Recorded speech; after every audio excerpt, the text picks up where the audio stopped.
live shot from the Coast Bastion Hotel in Nanaimo. It is award season. It is a sports banquet season, which is why Nanaimo is playing host tonight to Myra, who has your sports report, beginning with some sad news, Maya.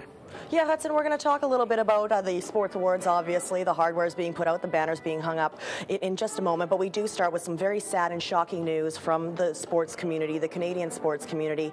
Canadian Sports Centre Pacific Vice President Gord Sleivert died suddenly last night in a Montreal hotel room while he was working with the London-bound 2012 swim team.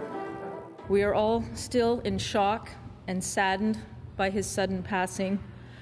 Gord will be fondly remembered for his dedication to the advancement of high-performance sport across British Columbia and Canada. We have lost a close friend, beloved leader, and a supportive mentor.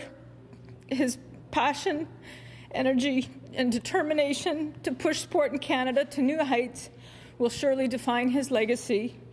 Our thoughts and prayers are with his family at this time. Well, Dr. Sleivert was the vice president of the Canadian Sports Centre Pacific and had been with them since 2003. He was instrumental in designing the Sport Innovation Research Lab at the Pacific Institute for Sport Excellence at Camosun College's interurban campus. He was constantly searching for new methods and technology that would allow Canadian athletes to perform at the highest level.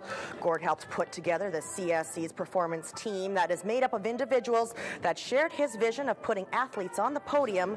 He is survived by his wife and 3 children and a sports family that stretches across the country.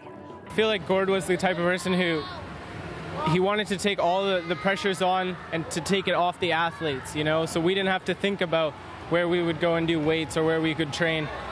He set that all up for us, and, you know, he was a huge part in getting Pisces built, and, you know, it saddens everyone in the diving family today, as well as in the sport family. The tributes poured in all afternoon by Dr. Sleivert's colleagues and athletes. Olympic gold medalist and silver medalist Simon Whitfield emailed this statement from New Zealand, where he is training for the 2012 Olympic Games. Simon says, Dr. Sleivert will be missed. I'm a little speechless, to be honest. He was a very popular man who worked very hard for others. He not only had a passion for high-performance sport, but for the people involved, the athletes, his colleagues, and most importantly, his family, who, come to think of it, always came up when speaking with Gord. He was very, very proud of his children. And Beijing 2008 rowing Olympic gold medalist Adam Creek sent this in. Gord's death is a shock to all of us. Devastating. Athletes on the West Coast benefited greatly from Gord's drive to maximize human physiology and his knowledge of how high-performance sports systems work. We will miss him.